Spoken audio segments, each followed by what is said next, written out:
Hey folks, let me tell you about this absolute thrill ride of a movie called World War Z from 2013. If you're sitting there wondering what to watch next, especially if you love heart-pounding action mixed with some smart, edge-of-your-seat horror, then trust me, this is the one you need to queue up right now.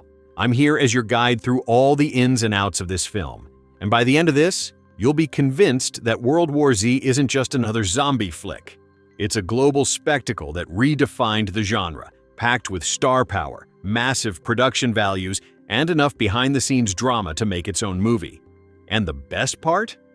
I'm not going to spoil a single thing about the story, so you can dive in fresh and let the excitement build naturally. So, grab your popcorn, dim the lights, and let's dive into why this film deserves your time and attention. First off, picture this. A world thrown into chaos, and at the center of it all is Brad Pitt, delivering one of his most intense and committed performances yet. Brad Pitt plays Jerry Lane, a former United Nations investigator who's pulled back into the fray to tackle an unimaginable crisis. Now, why should you watch it? Because Pitt isn't just phoning it in here, he's producing the film too, through his company Plan B Entertainment, and you can feel his passion in every frame. He's the kind of actor who elevates everything he's in, from brooding dramas to high-octane adventures, and in World War Z he brings a grounded, relatable humanity to a larger-than-life scenario. It's the perfect blend of brains and brawn, and if you've ever enjoyed his work in films like Fight Club or Ocean's 11, this will show you a whole new side of him as a hero racing against time on a global scale. But Pitt isn't alone in carrying this beast of a movie. The supporting cast is stacked with talent that adds layers of depth and authenticity. Mireille Enos plays Karen Lane, Jerry's wife, and she brings this fierce, supportive energy that's crucial to grounding the emotional core. Then there's Daniela Curtis as Sagan, an Israeli soldier who crosses paths with Jerry. Her performance is tough, no nonsense, and totally captivating. James Badge Dale steps in as Captain Speak, a U.S. Army Ranger based in South Korea, adding that military grit you expect in a high-stakes thriller. David Morse appears as an ex-CIA officer who's locked up for some shady dealings, and his grizzled intensity is spot on. Fana Mokowena is Thierry Umutoni, the Undersecretary General at the UN and Jerry's old boss, who ropes him back in. His presence gives the film that bureaucratic, high-level intrigue. David Andrews plays Captain Molinaro, the Navy guy overseeing a massive vessel, bringing authority to the role. The kids in the film, Sterling Gerrans as Constance Lane and Abigail Hargrove as Rachel Lane, Jerry and Karen's daughters, are adorable and heartbreakingly real, reminding you of the personal stakes amid all the action. And it doesn't stop there. The ensemble is rounded out with some fantastic international flavors. Peter Capaldi, who you might know from Doctor Who, plays a WHO, doctor named Brit in Wales, adding a quirky British touch. Pier Francesco Favino is Javier, the lead WHO doctor there, with Ruth Negga as Dr. Kelly and Moritz Bleibtreu as Dr. Ryan, all contributing to this team of scientists under pressure. Ludi Boken portrays Jürgen Warmbrunn, a top Mossad official, bringing intelligence agency smarts. Gregory Fitoussi is Daniel, the pilot flying Jerry around, and Elias Gabel plays Andrew Fassbach, a young virologist full of nervous energy. Even Matthew Fox shows up in a smaller role as a Navy crew member, though a lot of his scenes got trimmed in editing. Still, his star power shines through. This cast isn't just names on a poster. They're a global mosaic that makes the film's worldwide scope feel authentic and immersive.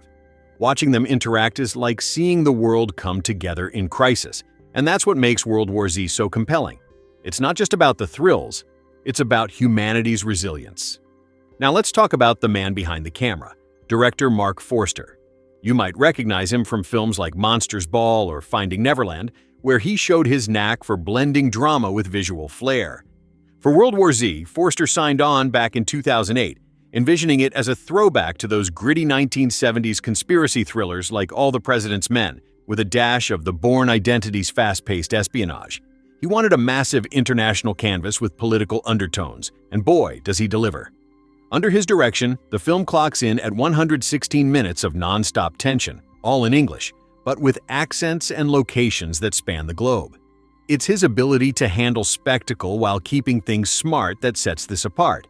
Think massive set pieces that feel real, not cartoonish. If you're a fan of directors who can juggle big budgets with storytelling heart, Forster's work here will blow you away and make you want to revisit his entire filmography. Speaking of budgets, hold on to your seats because World War Z didn't come cheap. The reported budget started around $125 million, but ballooned to between $190 million and a whopping $269 million by the end, thanks to extensive reshoots and production hurdles. But every penny shows on screen. This is a blockbuster that looks and feels epic, with production values that rival the biggest franchises out there. Produced by a powerhouse team including Plan B Entertainment, Skydance Productions run by David Ellison, Hemisphere Media Capital, GK Films, and 2DUX², and distributed by Paramount Pictures, it's a testament to Hollywood's ambition. Brad Pitt wasn't just starring, he was deeply involved as a producer, ensuring the vision stayed true. And why watch it? Because in an era of cookie-cutter sequels, this film took risks, pouring resources into creating something fresh and visually stunning. The money went into practical effects, CGI that still holds up today, and locations that make you feel like you're globetrotting from your couch. The journey to get this film made is a story in itself, full of twists that mirror the on-screen intensity. It all started back in 2007 when Plan B Entertainment snagged the rights to Max Brooks' 2006 novel World War Z after a fierce bidding war with Leonardo DiCaprio's Appian Way Productions. The book is this unique, oral history-style take on a zombie apocalypse, like a UN report on the undead wars, and adapting it was no small feat. J. Michael Straczynski, known for Babylon 5, penned the first draft, creating a central character out of what was essentially a collection of interviews. He nailed it so well that an early script leaked in March 2008 and got rave reviews from sites like Ain't It Cool News, calling it potentially genre-defining and even Best Picture-worthy, with vibes similar to Children of Men. That script landed on the 2007 blacklist of the most liked unproduced screenplays in Hollywood. Talk about buzz. But development wasn't smooth sailing. By December 2008, Straczynski was hoping for a 2009 start, but delays crept in. Mark Forster came aboard, and in July 2009, Matthew Michael Carnahan stepped in to rewrite the script. At the 2010 San Diego Comic-Con, they confirmed Forster directing and Pitt starring, which amped up the excitement. By March 2011, Paramount was hunting for co-financiers, and that's when Skydance joined the party. Pre-production kicked off in April 2011, with initial plans for cinematographer Robert Richardson, who later bowed out and was replaced first by Newton Thomas Siegel and then Ben Saracen, and production designer Nigel Phelps. Locations were scouted worldwide, starting with Pinewood Studios in England and parts of London. Casting ramped up too. Mireille Enos joined as Pitt's on-screen wife in April, followed by negotiations with James Badge Dale for his soldier role in June. There were talks with Matthew Fox and even Ed Harris, but scheduling conflicts kept Harris out, and Fox's part got reduced. Julia Levy-Boken was set to appear, but details on her role are sparse. Filming was slated to begin in Malta in July 2011, capturing scenes in Valletta and the Three Cities, then shifting to Glasgow in August. Why Glasgow? It doubled for Philadelphia because of better tax incentives. The city's architecture, wide roads, and grid layout made it perfect. They even considered Royal Tunbridge Wells, but went with Glasgow instead. Visual effects powerhouse Cinesite was brought on for key shots, and Elise Gable got cast as the virologist. Principal photography finally launched in July 2011 in Malta, with that hefty budget already in play. They moved to Glasgow in August, where they needed 2,000 extras but had 3,000 show up for the casting call. That's how excited people were. Scenes were also filmed in Falmouth, Cornwall, adding that coastal vibe. Bryan Cranston was in talks for a small role, but had to drop out due to his Breaking Bad commitments. They shot along the perimeter of the Grangemouth refinery in Scotland for those long road sequences. Paramount initially eyed a December 21, 2012 release date. In Glasgow, they used the real ship RFA Argus, transformed into the fictional USS Madison for authenticity. By October, David Morse joined as the imprisoned ex-CIA guy, and the production headed to Budapest for a major sequence set in Russia, starting October 10, 2011. But here's where things got spicy. On that very day in Budapest, The Hungarian Counter-Terrorism Center raided a warehouse holding props. We're talking 85 functional assault rifles and other weapons that arrived on a private plane without proper declarations. It caused a huge stir, but charges were eventually dropped in February 2012 because ownership couldn't be pinned down. Despite the drama, principal photography wrapped on November 4, 2011. Post-production was another roller coaster. In June 2012, Damon Lindelof came in to rewrite the third act, leading to reshoots in September and October.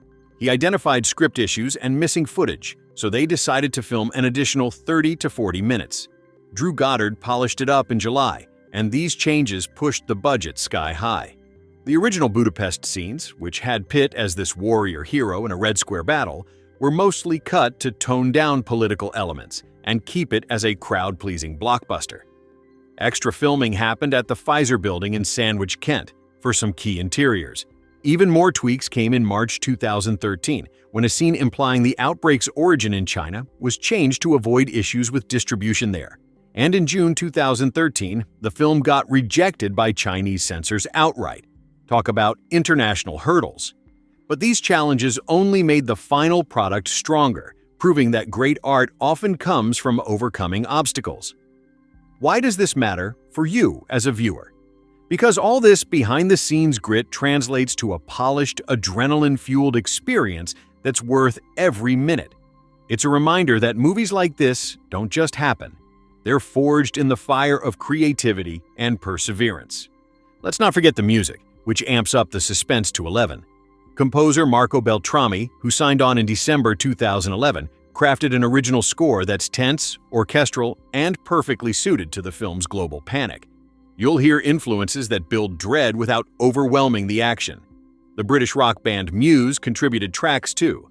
The Second Law Isolated System from their 2012 album The Second Law plays a key role, and there's an instrumental version of Follow Me, produced by Nero. The full soundtrack album, featuring Beltrami's work, dropped on June 18, 2013, via Warner Brothers. Records. It's the kind of score that sticks with you, making everyday sounds feel ominous long after the credits roll.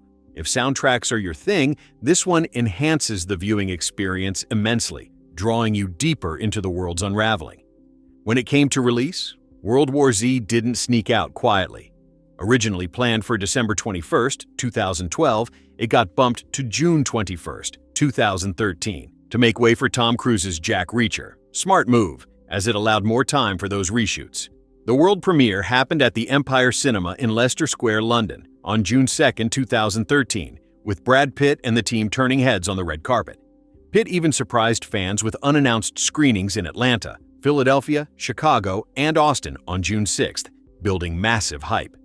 There was an early showing in Glasgow on June 19th, honoring the filming location, and it opened the 35th Moscow International Film Festival on June 20th. Marketing was a beast, with Paramount spending $160 million worldwide on promotions, trailers, TV spots, and tie-ins that had everyone talking. On home media, it hit Blu-ray and DVD on September 24, 2013, including an unrated alternate cut with 7 extra minutes of footage, mostly ramping up the violence and suspense in action scenes. That's perfect for fans who want even more immersion. The extended version feels like a director's cut without changing the core story. If you're watching at home, go for that unrated edition. It adds that extra punch. Box office-wise, World War Z was a smash, proving zombies could still draw crowds in a big way. It pulled in $202.41 million in North America and $337.6 million internationally, for a total of $540 million worldwide. Variety hailed it as a bona fide box office hit, though some outlets like Deadline Hollywood noted it just about broke even after marketing costs. Opening day in North America brought $25.2 million, including $3.6 million from Thursday night previews. The weekend haul was $66.4 million domestically, landing second behind Monsters University, but setting records. It was Brad Pitt's biggest opening, the second largest for a film not taking first place, behind The Day After Tomorrow, and the 6th biggest June debut ever. Internationally, it kicked off with $5.7 million on Thursday and $45.8 million over the weekend, placing third. Numbers like these show why you should watch. It resonated with audiences globally, blending horror with universal themes that cross borders. Critically, it holds up strong, too. On Rotten Tomatoes, it's got 67% positive reviews from 278 critics, with an average score of 6.2 out of 10. The consensus calls it uneven, but praises how it brings smart, breathless thrills and Pitt's charisma to the zombie genre. Metacritic gives it 63 out of 100 based on 46 reviews, indicating generally favorable opinions. Audiences loved it, with a cinema score of B+. Critics like Roger Ebert's successor at the Chicago Sun-Times called it entertaining and well-crafted, while Rolling Stone raved about the killer suspense. Variety saw it as a smart, muscular addition to the canon, and The Hollywood Reporter praised Pitt's capable performance amid the spectacle. Sure, some nitpicked. The Guardian found it punchy but conventional. The New York Times said it passes the time effectively, and the Los Angeles Times noted it feels like two films grafted together. A few were harsher, like the New York Daily News calling it anemic or the Daily Telegraph labeling it elaborate but heartless. But overall, it's on Rotten Tomatoes' list of the 100 best zombie movies, which says a lot about its staying power. The accolades rolled in as well, underscoring its impact. At the 2013 Fright Meter Awards, it was nominated for Best Special Effects. The Golden Schmoes Awards nodded to it for Best Horror Movie and Biggest Surprise of the Year. Golden Trailer Awards nominated its Summer Blockbuster Trailer and TV Spot. It got a Hollywood Film Award nomination for Mark Forster, and IGN's Summer Movie Awards put it up for Best Horror Movie. Key Art Awards and Rondo Hatton. Classic Horror Awards recognized its marketing and audiovisual techniques. At the Satellite Awards, it was up for Best Visual Effects, crediting Andrew R. Jones, Jessica Norman, Matt Johnson, and Scott Farrar. Teen Choice Awards nominated it for Choice Summer Movie, Action/Adventure, and in 2014, it won Best Thriller Film at the Saturn Awards, while Abigail Hargrove got a nod for Best Leading Young Actress at the Young Artist Awards. These honors aren't just pats on the back. They highlight how World War Z pushed boundaries in effects, thrills, and youth appeal. Beyond the film, it spawned some cool tie-ins. A mobile game by Phosphor Games Studio hit iOS in May 2013, a spin-off with original stories in Denver, Kyoto, and Paris. Then in April 2019, Saber Interactive dropped a co-op third-person shooter for PlayStation 4, Windows, Xbox One, and Nintendo Switch, with missions in New York, Jerusalem, Moscow, Tokyo, and Marseille. If you're into gaming, these extend the universe without spoiling the movie. And talk about legacy. A sequel was announced right after release in June 2013. J.A. Bayona was tapped to direct in December, with Stephen Knight on script duties by May 2014. Set for June 9, 2017, but Bayona exited in January 2016 for Jurassic World: Fallen Kingdom. David Fincher stepped in negotiations in August 2016, closing the deal in April 2017, with Pitt returning. Filming was planned for fall 2018, but delays hit, and by February 2019, it was canceled over budget woes and China's zombie film ban. Originally pitched as a trilogy in 2012, grounded like the Bourne series with Walking Dead vibes, it's a shame it didn't pan out, but it shows the film's potential for expansion. There were controversies too, adding to the intrigue. Besides the Hungarian weapons raid, Robert Richardson left as cinematographer abruptly and even removed his credit over color grading disputes. The China changes and outright ban highlight cultural sensitivities in global filmmaking. But these bumps make the success sweeter. World War Z emerged as a resilient blockbuster. Let's keep diving deep into why World War Z from 2013 is still one of the most gripping, high-stakes zombie thrillers out there. The kind of movie that grabs you from the first chaotic scene and doesn't let go until the credits roll. If you're new to this or just need a reminder, stick with me because I'm walking you through everything that makes this film worth your time, without spoiling a single plot twist or key moment. Imagine me sitting across from you, excited to share all the juicy details so you can decide it's time to hit play. This one's got massive scale, incredible talent, and a production story that's almost as wild as the on-screen chaos. By the time we're done here, you'll see why it's not just entertainment. It's a modern classic in the action horror space that still feels fresh and relevant today. We already talked about Brad Pitt stepping up as both star and producer, bringing that intense, everyman hero energy to Jerry Lane, the former UN investigator who's thrust back into the world's most dangerous crisis. His commitment shines through. He's not just running from danger, he's racing to save everything that matters to him and humanity. Pitt has said this project started because he wanted a film his kids could watch before they turned 18, something they'd love, and zombies were their thing. That personal touch adds heart to the spectacle. And the family angle? It's real and emotional, grounding the global apocalypse in something intimate and relatable. The supporting cast is a true international powerhouse that makes every location feel lived in and authentic. Mireille Enos as Karen Lane delivers quiet strength and fierce protectiveness. Her chemistry with Pitt feels genuine, like a real couple facing the end of the world together. Daniela Kertész brings raw toughness as Sagan, an Israeli soldier who's all business in the thick of it. James Badge Dale's Captain Speak is pure military grit, no nonsense and reliable. Ludi Boken as Jürgen Warmbrunn, the sharp Mossad chief, adds layers of intelligence and strategy. Vanna Mokoena's Thierry Umutoni, the UN Undersecretary General, pulls Jerry back in with that high-level urgency. David Morse gives his ex-CIA prisoner role a grizzled, world-weary edge that's unforgettable. Elias Gabel as the young, brilliant virologist Andrew Fassbach brings nervous genius energy.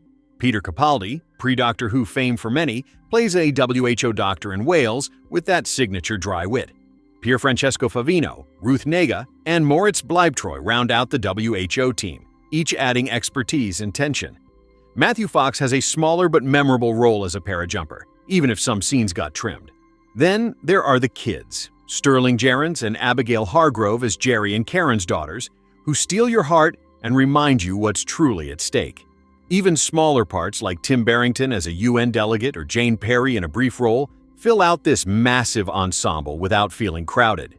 It's a global cast for a global story, and every performance counts toward making the panic feel worldwide and real. Director Mark Forster really earns his stripes here. Coming off thoughtful dramas like Finding Neverland and the action-heavy Quantum of Solace, he wanted World War Z to feel like a smart 1970s conspiracy thriller crossed with Bourne-style intensity, big scope, political undertones, and relentless pace. He got it right. The film runs a tight 116 minutes, 1 hour 56 minutes, every second packed with escalating dread and jaw-dropping sequences. Forster handled the spectacle masterfully, blending practical stunts with CGI that still looks impressive years later. He preferred the unrated extended cut himself, saying it amps up the intensity beyond the PG-13 theatrical version. Not just more gore, but deeper overall tension. If you're watching at home, hunt for that extended edition. It adds punch without changing the core experience. The production was legendary for its challenges, which only makes the final film more impressive. Paramount snapped up the rights to Max Brooks' 2006 novel back in 2006 after a bidding war, paying around $1 million. The book is this brilliant oral history format, like survivor interviews compiled by the UN, full of geopolitical depth on how the world fought back against zombies. Adapting that into a linear blockbuster was tough. J. Michael Straczynski wrote the first script, creating a central protagonist from the book's interview style, and early leaks had people calling it potentially award-worthy. But delays hit hard. Forster came on in 2008, Matthew Michael Carnahan rewrote in 2009, and by 2010, Comic-Con, Pitt and Forster were confirmed. The budget started at about $125 to $150 million, but climbed to around $190 million officially. Some reports say up to $269 million with everything factored in, thanks to reshoots and fixes. Why so much? After principal photography wrapped in late 2011, the first cut didn't quite land. The ending especially needed work. Damon Lindelof was brought in to rewrite the third act, adding pages and leading to weeks of additional shooting in 2012, costing tens of millions more. They reshot significant portions to make it more crowd-pleasing while keeping the smarts. Some original ideas got toned down for broader appeal, and changes were made to certain elements to navigate international markets. There were even real-world hiccups, like a 2011 Budapest shoot where Hungarian authorities raided props including functional weapons, though charges dropped. Cinematographer switches happened too. Robert Richardson left, Ben Saracen stepped in. Locations spanned Malta for Jerusalem-like scenes, Glasgow doubling for Philadelphia, thanks to tax breaks and great architecture, Falmouth in Cornwall, Budapest for Russia sequences, and more. They used the real RFA Argus ship dressed as a US Navy vessel. All these hurdles forged a tougher, better movie, proving big risks can pay off. Visual effects were handled by top houses like Cinesite, and they nailed the massive crowds and chaos without looking fake. The zombies move in terrifying swarms, fast and relentless, a fresh take that amps the horror. Practical effects mixed in make it feel visceral.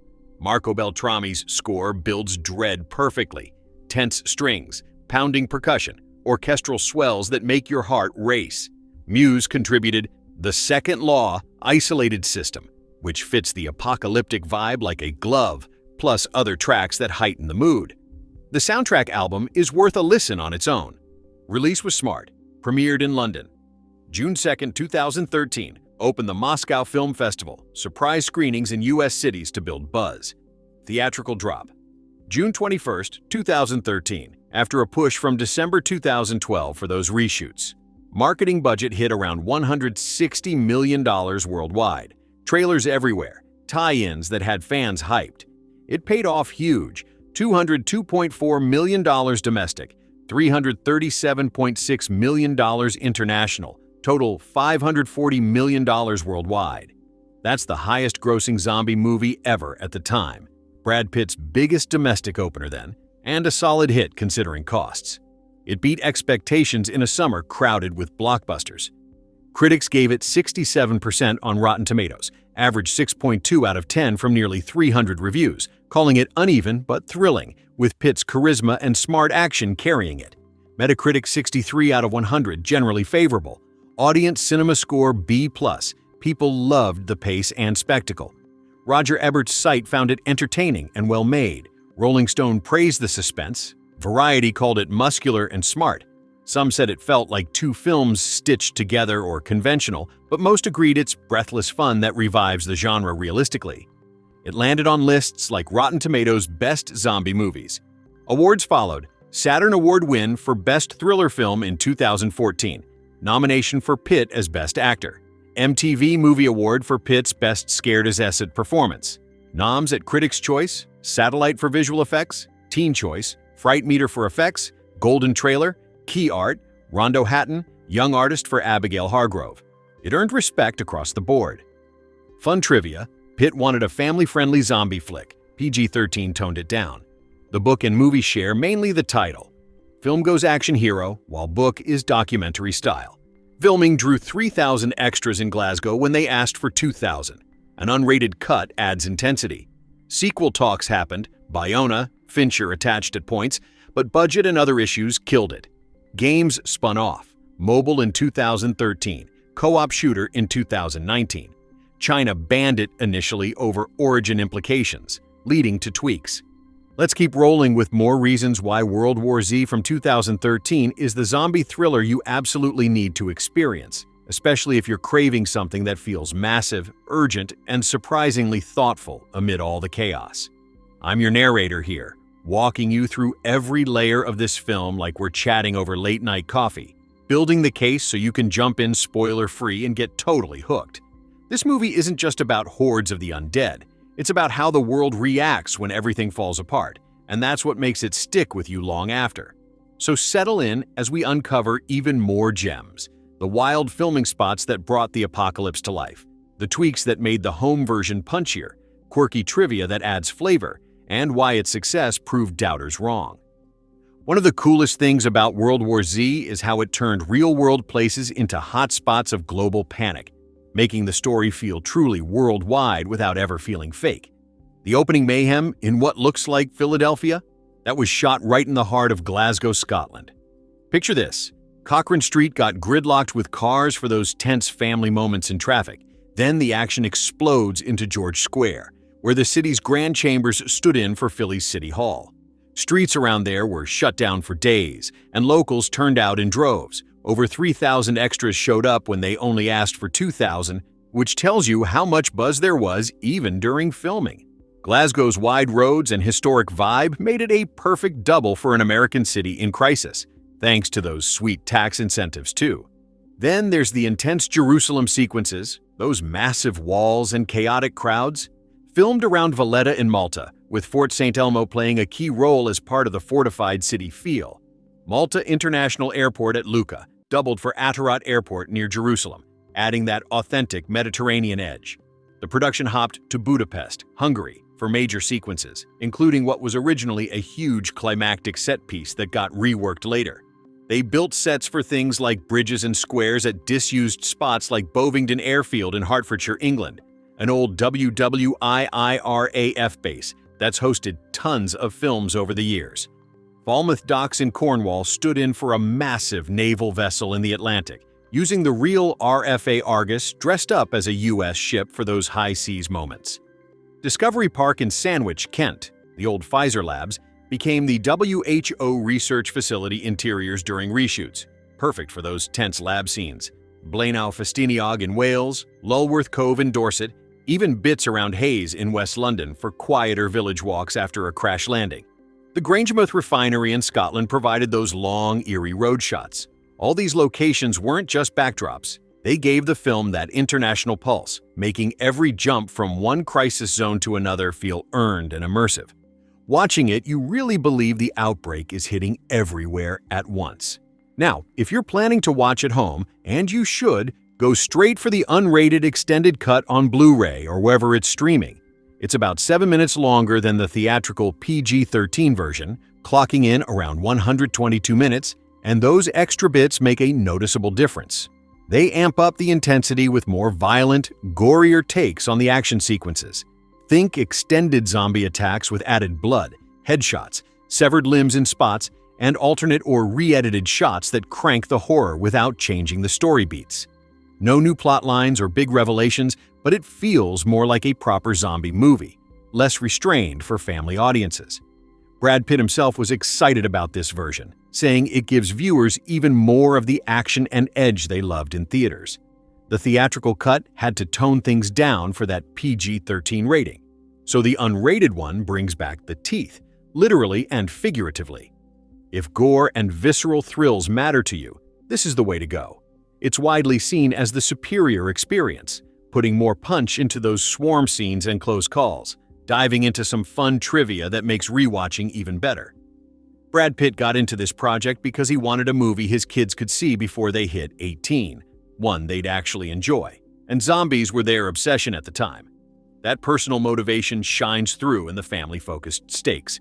The 10th man doctrine idea in the film, where Israel has a unit to challenge groupthink assumptions, it's inspired by real Israeli intelligence practices, though not exactly called that.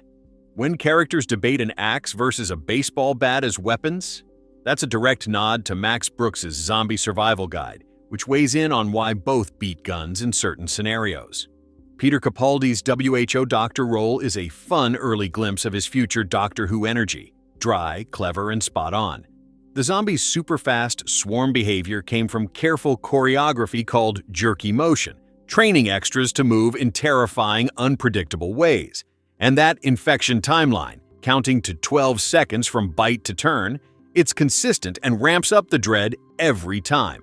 The production anecdotes are legendary for how chaotic they got, yet the film emerged stronger. Early scripts leaned more into the book's interview style, but rewrites shifted it to Pitt's action hero journey. Forster clashed with writers over focus, action versus themes, but it all came together. There was even a SWAT-style raid in Budapest over undeclared prop weapons, though it resolved without charges. Matthew Fox's role as a Navy parajumper got trimmed way down after reshoots, originally bigger, but the final cut keeps him impactful in limited scenes. Bryan Cranston was in talks for a cameo, but couldn't due to Breaking Bad. Ed Harris was considered too. The original ending had a massive Russian battle with Pitt as more of a warrior, but it was scrapped for something smarter and less politically loaded. Parts lingered in the epilogue. Damon Lindelof and Drew Goddard swooped in for those crucial third-act fixes, turning potential disaster into a streamlined thrill ride. All this turmoil? It forged a film that's polished and confident. Box office-wise, it crushed expectations. Opening weekend in North America, $66.4 million, Pitt's biggest ever at the time, second largest non-first place debut. Internationally, it added huge numbers. Russia/CIS over $24 million, Japan nearly $20 million, Australia $16 million, and so on. Total worldwide $540 million, plus the highest grossing zombie movie ever then, proving audiences craved this scale of zombie action. It barely broke even after massive marketing, but it was a bona fide hit that silenced the troubled production headlines. Awards recognition kept coming too. Saturn Awards win for Best Thriller Film in 2014, with Pitt nominated for Best Actor. MTV Movie Award for his Best Scared-as-Acid Performance. Nods at Golden Trailers for blockbuster spots, ASCAP for Marco Beltrami's score as top box office music, Fright Meter for effects, Golden Schmoes for Biggest Surprise. Even a Young Artist nod for Abigail Hargrove. It earned spots on best zombie lists and showed the genre could go big budget and smart. Let's pick right up where we left off and keep unpacking the layers of World War Z from 2013, because this film has so much more to offer that makes it a standout in the zombie genre and beyond. If you're still on the fence about diving into this global thriller, stick with me. I'm your enthusiastic guide here, painting the full picture so you can see why it's not just a movie to watch, but one to experience, discuss, and maybe even rewatch with friends. We're talking about a story that weaves high-octane action with subtle commentary on society, all wrapped in stunning visuals and a pace that keeps your pulse racing. And remember, no spoilers here. I'm keeping the mystery intact so your first viewing hits like a freight train. One aspect that really elevates World War Z is how it draws from real-world inspirations to make its fictional crisis feel eerily plausible. The zombies themselves aren't your classic slow shufflers from Night of the Living Dead. These are fast, relentless, and swarm like ants overtaking a picnic, inspired by things like viral outbreaks and mob behaviors seen in nature documentaries. Director Mark Forster and the team looked at how diseases spread in pandemics, think rapid transmission and overwhelming numbers, and translated that into terrifying on-screen movement. The effects team used motion capture and CGI to create these horde sequences where thousands of undead pile up in ways that defy physics, yet look grounded in biology. It's this blend of realism and spectacle that sets it apart. You're not just scared, you're thinking about how something like this could hypothetically unfold in our interconnected world. If you've ever watched documentaries on epidemics, or even crowd dynamics at events gone wrong, you'll appreciate how the film mirrors those elements without copying them outright. Thematically, World War Z dives into ideas of global cooperation, bureaucracy, and human ingenuity under pressure, all without preaching. It's got this undercurrent of how governments and organizations respond or fail to in crises, drawing loose parallels to real international bodies like the UN and WHO. Brad Pitt's character, Jerry Lane, embodies that every man thrust into a role where he has to navigate red tape, alliances, and sheer survival instincts. The film shows diverse cultures and strategies from around the world, like Israel's proactive defenses or South Korea's military outposts, adding richness that feels respectful and researched. Max Brooks, the author of the source novel, based his book on Studs Terkel's oral histories of World War II. So there's this echo of historical resilience in the narrative. Watching it, you can't help but reflect on our own world's vulnerabilities, making it more than escapist fun. It's thought-provoking in a subtle way that lingers. Comparing it to other zombie films helps highlight why World War Z stands tall. Unlike the intimate, character-driven horror of the Walking Dead series or 28 Days Later's rage virus intensity, this one goes big on scale. Almost like a disaster movie crossed with espionage thriller. It's got the global sweep of something like Contagion, but with undead action instead of just medical drama. Fans of Dawn of the Dead remakes will love the mall-like siege vibes in certain spots, while trained to Busan enthusiasts might see echoes in the high-speed chases and family bonds. But World War Z carves its own path by focusing on prevention and investigation rather than just survival. It's proactive horror, where heroes aren't just barricading doors but piecing together clues across continents. If you've burned out on slow zombies, this film's speed demons reinvigorate the genre, proving there's life, or unlife, left in these stories. The visual style is another hook. Cinematographer Ben Soresin captures everything from claustrophobic interiors to vast aerial shots of crumbling cities, using a mix of handheld cameras for grit and steady cams for sweeping chaos. The color palette shifts from warm family tones early on to cold, desaturated blues and grays as the stakes rise. subtly building dread. Practical makeup on the zombies makes close-ups visceral, with veiny skin and glassy eyes that sell the infection's horror. And those swarm effects?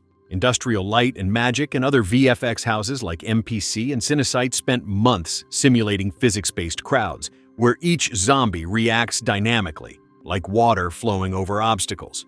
It's tech that was cutting edge in 2013 and still impresses, especially in IMAX or 3D formats where the depth pulls you in.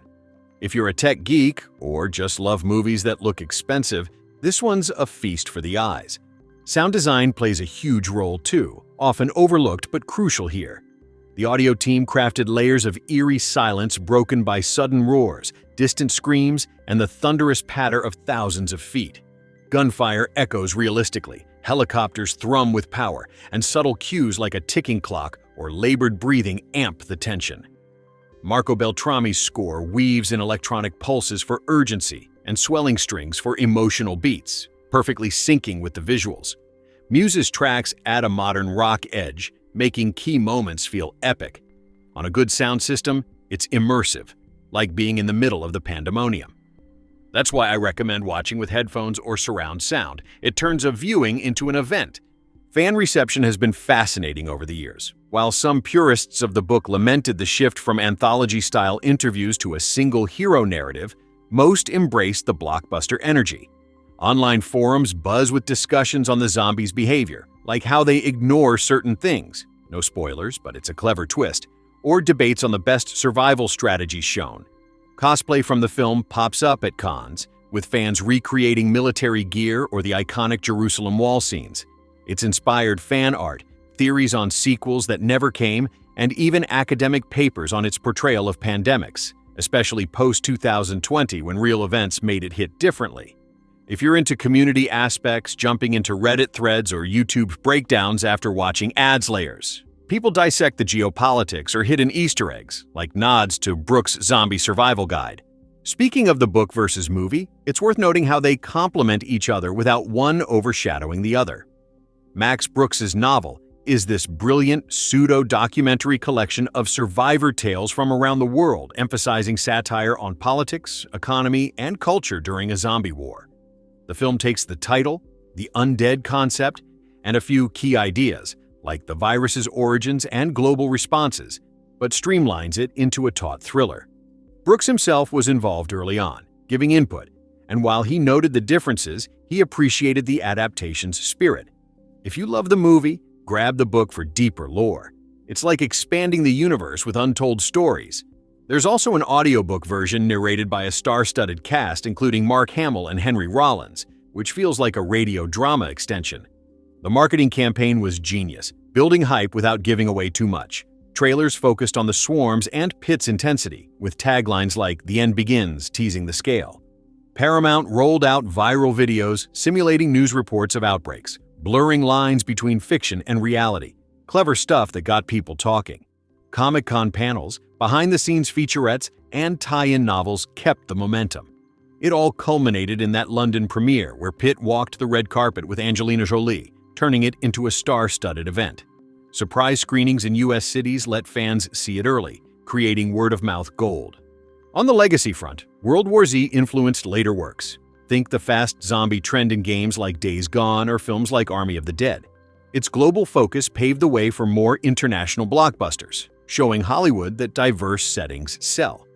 The canceled sequel leaves a what-if hanging, but rumors persist of reboots or series adaptations. In 2026, with our world's ongoing challenges, it feels timelier than ever, reminding us of unity in crisis. We're rolling on with even more reasons why World War Z from 2013 remains such a captivating watch, the kind of blockbuster that mixes massive spectacle with clever ideas and keeps you glued to the screen from start to finish. If you've been following along, you know we've covered the star power, the troubled yet triumphant production saga, the killer locations, the unrated cuts extra edge, and how it all came together into a global hit. Now, let's dig into some deeper trivia, fascinating behind-the-scenes nuggets, the real differences in those home video versions, and why this film's legacy keeps growing even in 2026. Because trust me, there's still plenty to unpack that makes it worth your time and attention.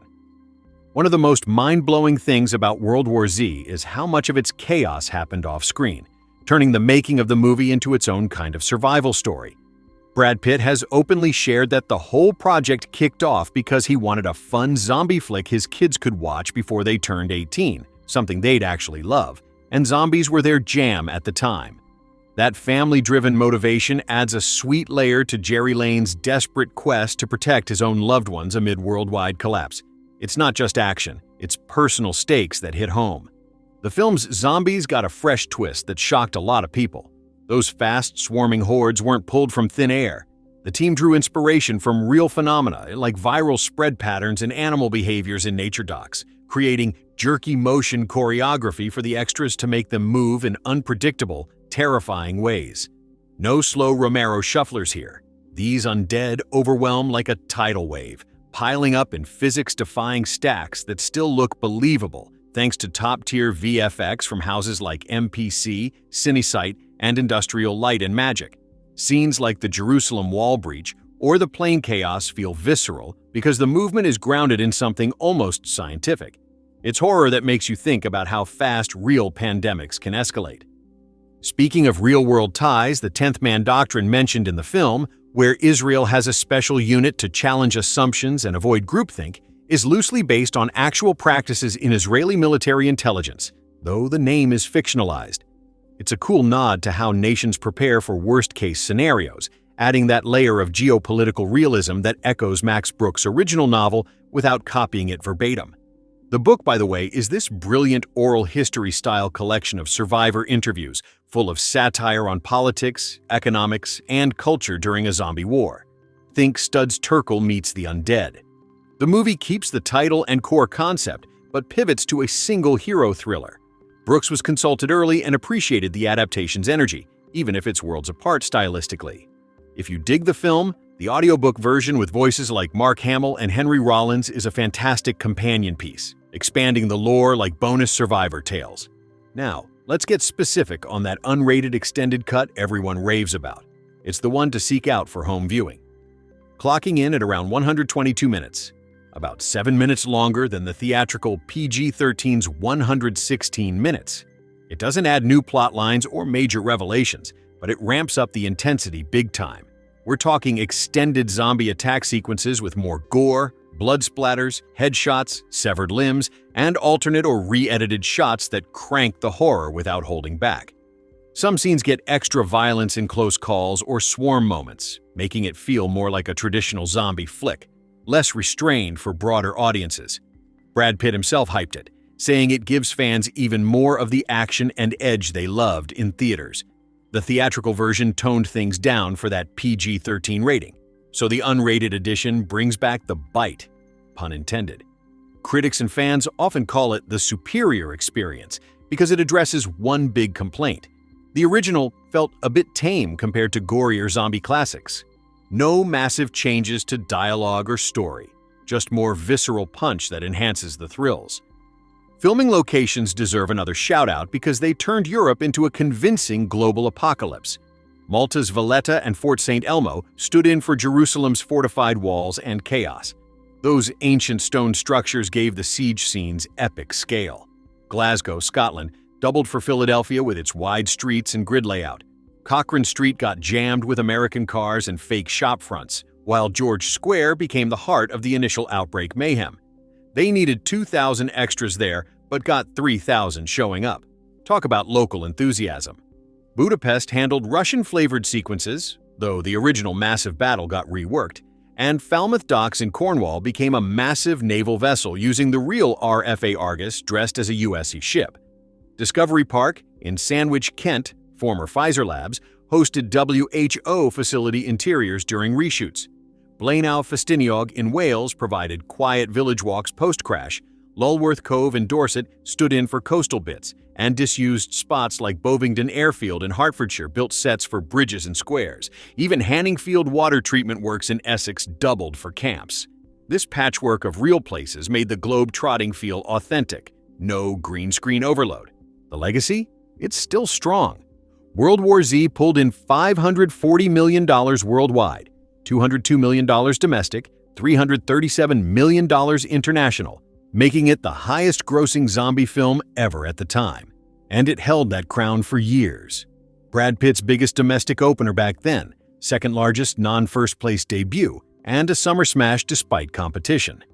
In recent years, it's popped back up big on streaming, hitting top charts on Paramount Plus globally, even cracking the number 10 spot in early 2026 as people revisit it. Awards-wise, it snagged a Saturn for Best Thriller Film, Pitt nods for acting, MTV Movie Award for his scared performance, and recognition for effects and marketing. It influenced fast zombie trends in games and other films, showing big-budget horror could go international and thoughtful. Fun little nuggets. The axe versus baseball bat debate? Straight from Brooks' Zombie Survival Guide, weighing pros of each weapon. Peter Capaldi's WHO Doctor was a late script addition. The original ending had a huge Russian battle with Pitt more warrior-like, but it got scrapped for smarter resolution. Bits lingered in the epilogue. A prop weapons raid in Budapest caused headlines, but charges dropped.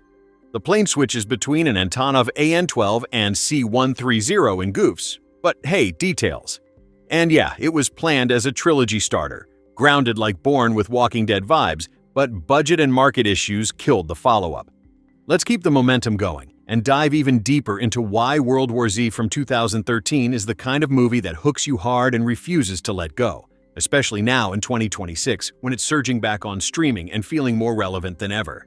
If you're tuning in for the first time or revisiting after all these years, this is your spoiler-free deep dive companion. I'm here narrating every fascinating detail so you can appreciate the full scope of what makes this film tick. From fresh trivia that still surprises fans, to the ongoing buzz on platforms like Paramount Plus, the production secrets that keep emerging, and how it's held up over time, there's always more to uncover. This one's built for multiple watches because each viewing reveals new layers of smart horror, epic scale, and that undeniable Brad Pitt charisma. One standout fact that keeps popping up in fan discussions is how Brad Pitt got personally invested right from the start. He has said the entire project began because he wanted to make a film his boys could see before they turned 18, one they'd actually enjoy, and zombies were their absolute favorite thing.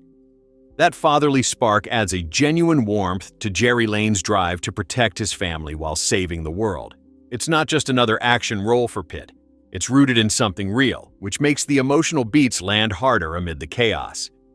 The 10th Man Doctrine concept in the film, Israel's intelligence unit designed to challenge assumptions and prevent groupthink, is inspired by actual practices in the Israeli Military Intelligence Directorate. They do have a devil's advocate set up to explore worst-case scenarios and avoid blind spots, though it's not officially called the 10th Man. It's a clever, grounded detail that gives the story that extra layer of authenticity, showing how nations might realistically prepare for something unimaginable. Another gem. This was Brad Pitt's first, and so far only, full-on zombie movie role. He dove in headfirst, producing through Plan B and pushing for a vision that blended high-stakes thriller with global stakes. Fun side note, his second highest-grossing film worldwide now is something from 2025 called F1, the movie, but World War Z still holds strong as his biggest domestic earner all these years later. That staying power speaks volumes. The original climactic battle sequence filmed in Budapest was a massive, expensive set piece set in Russia with Pitt in full warrior mode. They shot it, but scrapped most of it during reshoots to pivot to a smarter, less action-heavy resolution. Bits and pieces ended up in the epilogue, but the full thing remains one of those legendary what-if moments in Hollywood history. It shows how the filmmakers were willing to cut huge chunks, even after spending millions, to make the ending feel earned and thoughtful rather than just explosive. Peter Capaldi's WHO Doctor role was a late script addition, brought in during those frantic rewrites. It's a nice early showcase of his dry wit before Doctor Who took off, and it fits perfectly into the tense lab scenes. Small casting choices like that add flavor without stealing focus.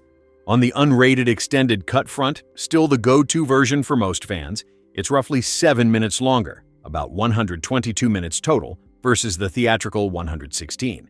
Those extras are mostly alternate or extended takes in the action beats. More intense zombie attacks with added blood, headshots, severed limbs, and gore that got trimmed for PG-13. No big new plot threads or dialogue bombshells, but it makes the horror feel less restrained and more like classic zombie carnage. Scenes in Jerusalem, on the plane, and during swarms get that extra visceral punch. CGI blood splatters, prolonged close calls, and alternate edits that crank the tension. Brad Pitt even promoted it enthusiastically, saying it delivers more of the intensity audiences craved. If the theatrical felt a tad tame in spots, the unrated fixes that without overhauling anything. Many reviewers and fans call it the definitive way to watch, especially since it amps up what made the swarm so terrifying in the first place.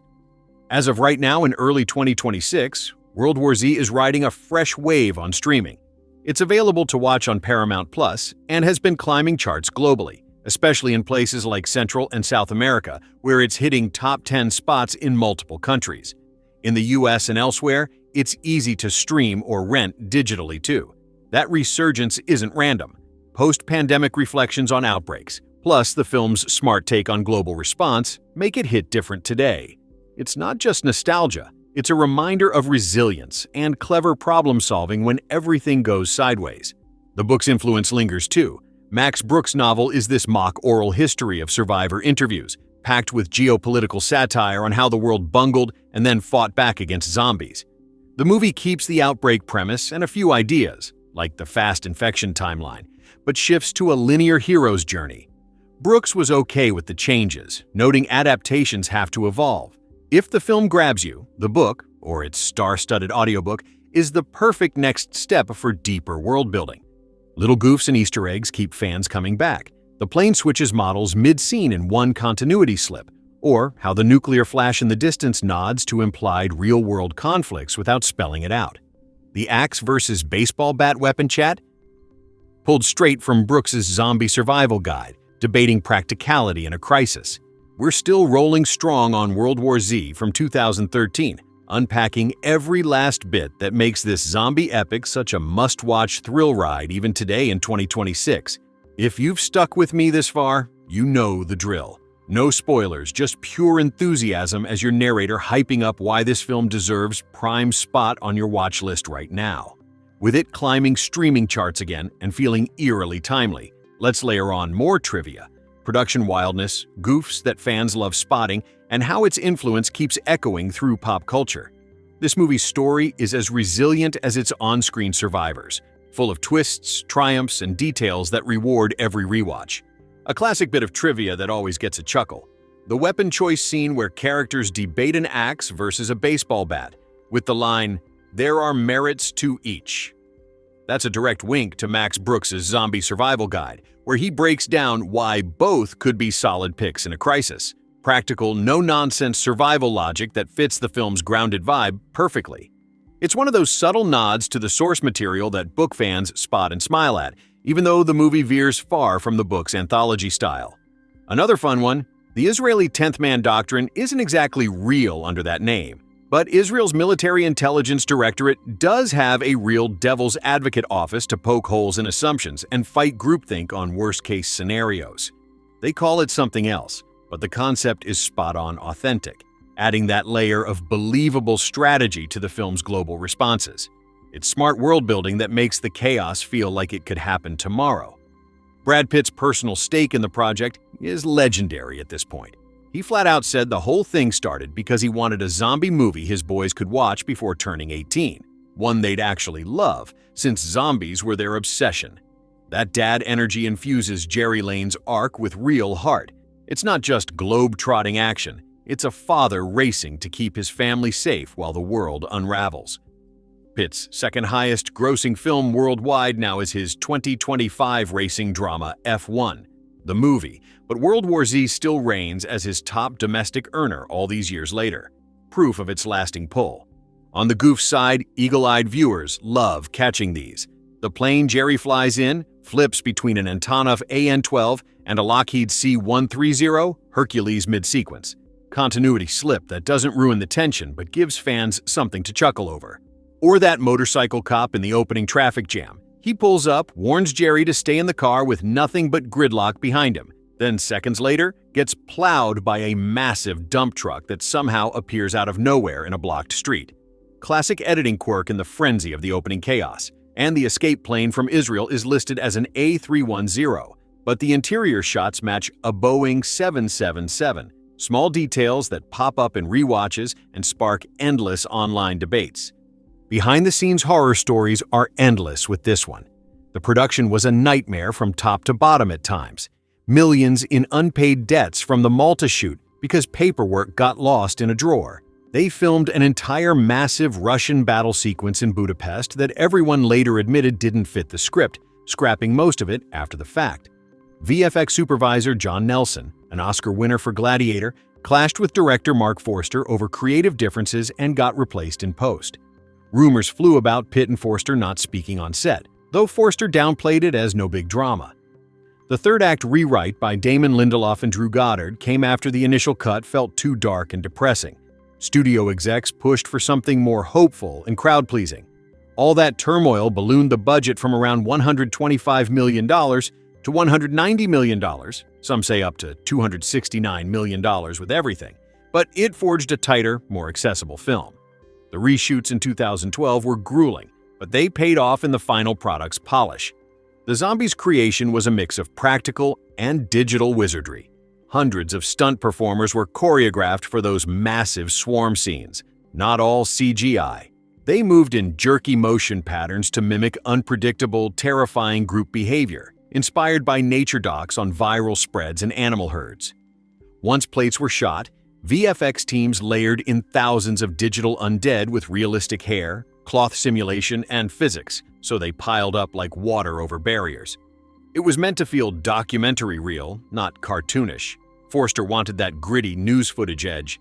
Legacy-wise, World War Z reinvigorated zombie blockbusters when the genre felt oversaturated. It proved fast. Swarming undead could carry a $500+ million global hit, influencing everything from games to later films with horde mechanics. The 2019 co-op shooter game expanded the universe with new stories in cities like New York and Tokyo.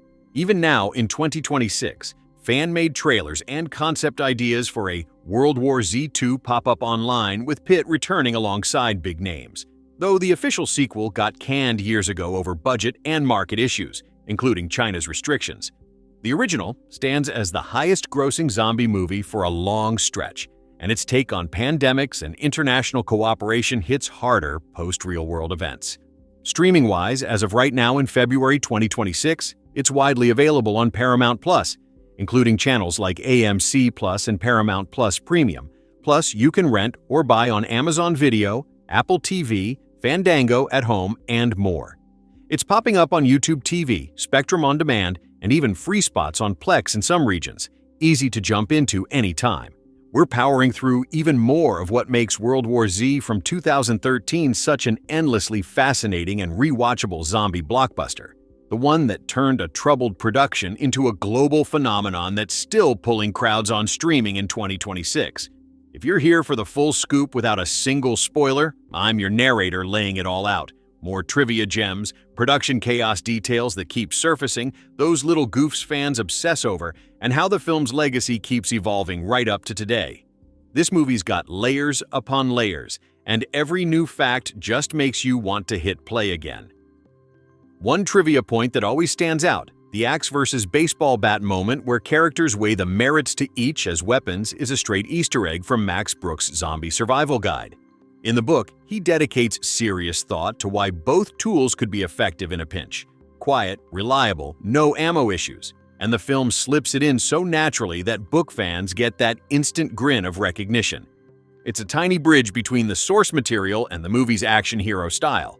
The 10th Man Doctrine gets another nod too. While the name is made up for the film, Israel's real military intelligence directorate maintains a devil's advocate office to challenge consensus and explore alternative worst-case scenarios, preventing intelligence failures from groupthink. It's not called the 10th Man, but the principle is spot on, giving the story that authentic strategic edge that makes the international responses feel researched and plausible. Brad Pitt's motivation keeps coming up in interviews and trivia lists. He said the project kicked off purely because he wanted a zombie movie his sons could watch before they hit 18. One they genuinely enjoy since zombies were their big thing back then. That personal family angle bleeds into Jerry Lane's protective instincts, making the high-stakes global chase feel grounded in something real and relatable. Fun update. As of recent rankings, World War Z remains Pitt's highest-grossing domestic film ever, even with his 2025 racing hit F1, the movie taking second worldwide. Talk about lasting box office royalty. The scrapped Russian climax is one of Hollywood's great what-could-have-been tales.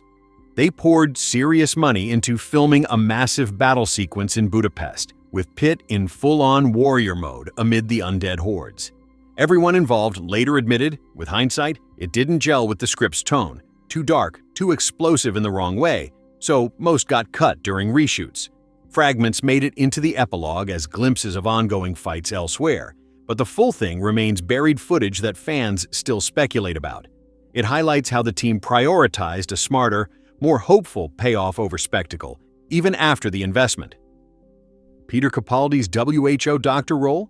A late script addition during those frantic rewrites. Perfect timing, as it gave him a showcase of that sharp, understated wit before Doctor Who launched him into even bigger fame. Goofs that fans love pointing out keep the rewatch discussions alive. The plane Jerry uses shifts from an Antonov AN-12 to a Lockheed C-130 in filler shots. Continuity hiccup that doesn't break immersion but sparks endless "notice anything?" threads. The nuclear flash shockwave scene has phones dying instantly, but real EMP effects from a distant blast wouldn't necessarily kill everything that fast or uniformly. The escape helicopter from the rooftop is an HH-65 Dauphin, which the US Navy doesn't operate. That's Coast Guard territory. And the Israeli arrival plane gets a US Air Force Reach call sign, but it's shown as Navy-marked, which would typically use convoy. Small stuff, but they add charm to the chaos. Behind-the-scenes disasters are the stuff of legend. Vanity Fair's deep dive called it a must-read for how wild it got. Unpaid millions from the Malta shoot because paperwork vanished into a drawer. VFX supervisor John Nelson, Gladiator Oscar winner, clashed with Forster over creative vision and got replaced in post. Rumors of Pitt and Forster barely speaking on set. Forster called it no big drama, but tensions were real. The original third act was so bleak and depressing it spooked execs. Damon Lindelof and Drew Goddard hacked it apart, bold cuts and all, to make it more uplifting without losing edge. Reshoots dragged on for weeks, budget ballooned, but the final cut emerged stronger and more crowd-pleasing. The zombie swarms? Not pure CGI magic. Hundreds of real stunt performers were choreographed for those massive piles and flows, moving in jerky, unpredictable patterns inspired by viral outbreaks and herd dynamics in nature docs. VFX layered thousands more digitally with realistic simulations for hair, clothing, and physics, so they crashed like waves. It was all about that documentary real feel, gritty, news-like footage that makes the horror hit harder. Legacy in 2026?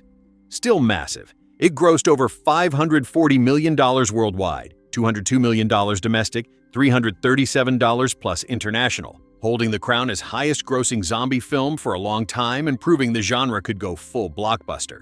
It influenced horde mechanics in games, fast zombie trends, and big-scale international thrillers. Streaming keeps it alive. Right now on Paramount Plus, including premium and channels like AMC Plus, easy to stream or rent on Amazon, Apple TV, YouTube TV, and more.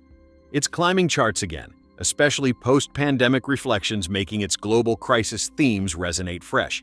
Let's keep this deep dive rolling on World War Z from 2013, because every time you think you've heard it all, another layer pops up that makes this film even more intriguing and worth your time in 2026.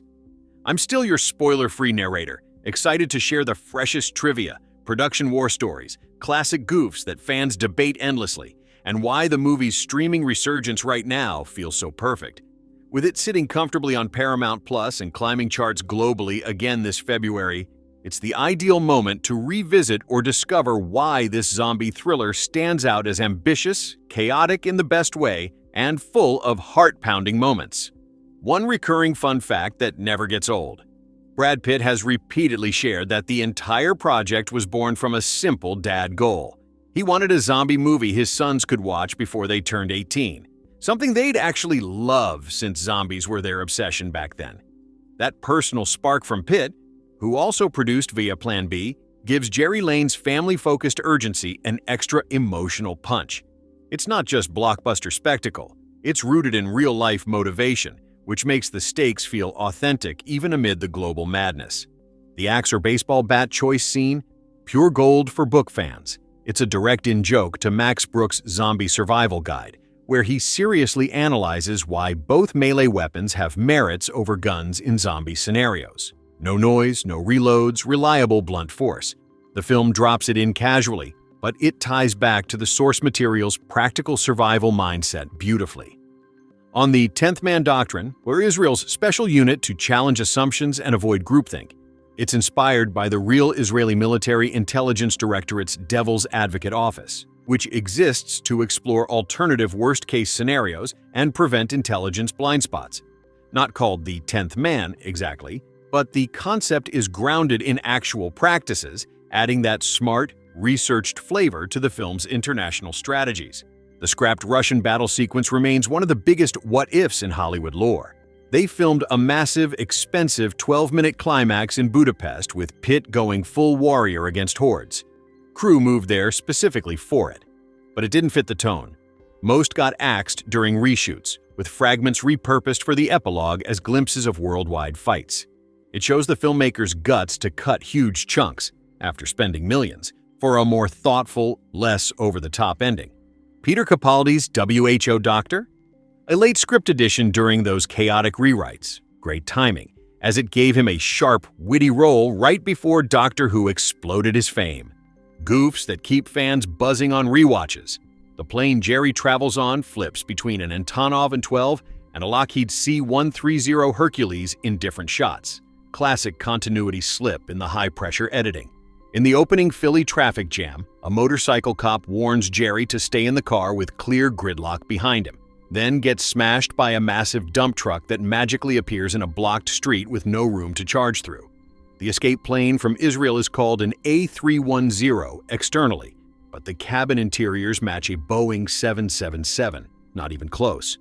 The red-haired zombie Sagan shoots gets killed multiple times in the same sequence as different characters flee past.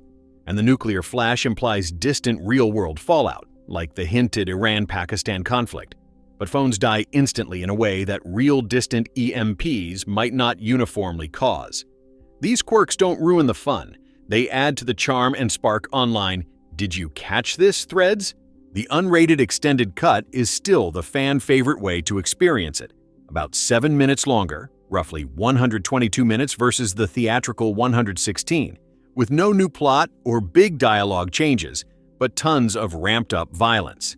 We're talking extended zombie attacks with added CGI blood splatters, more headshots, severed limbs, prolonged gore in swarms and close calls, alternate takes that crank the horror intensity. It addresses the main theatrical complaint, feeling too tame for PG-13.